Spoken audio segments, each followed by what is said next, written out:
Today, taking a cue from some folks who inspired me at a different point in my life on Sesame Street, we'd like to tie together another very relevant number to the Speaker's 33-long-year reign. So for today, our other featured number is 738 billion. So let me just repeat that with the proper amount of outraged emphasis. I'm talking about 738 with a B billion dollars. That is the obscene, gargantuan number of dollars that Speaker Pelosi has enthusiastically showered upon the military-industrial complex this year. That's over 50% of the federal budget. A full 53 cents out of every one of our federal dollars is spent on the Department of so-called Defense.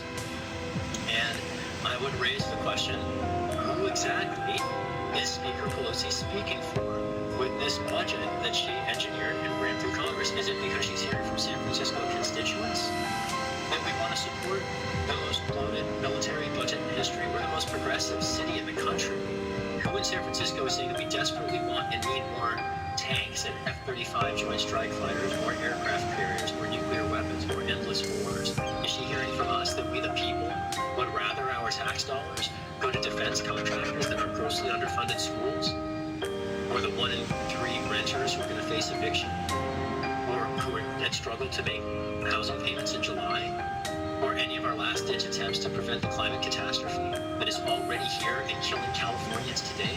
And if all that weren't bad enough, I'd like to remind us how each one of those $738 billion gets used beyond funding bombing kids in Yemen, beyond military coups across Central America, seemingly continuing today behind veils of executive secrecy that none of us have been able to pierce because Nancy Pelosi enforces executive secrecy, helping in yet another way that usually evades most people's attention, our criminal president.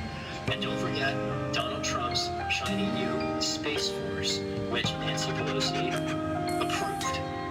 Trump didn't do that alone. That took the Speaker of the House's active enablement.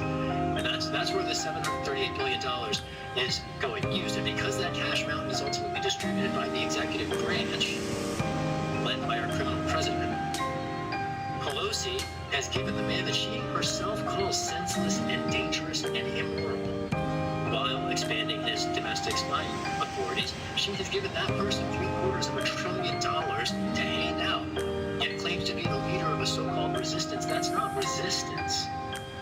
That Nancy Pelosi has been mounting the approval of the budget request makes it just as clear as any other area in federal policy that it's unfortunately assistance to our criminal president.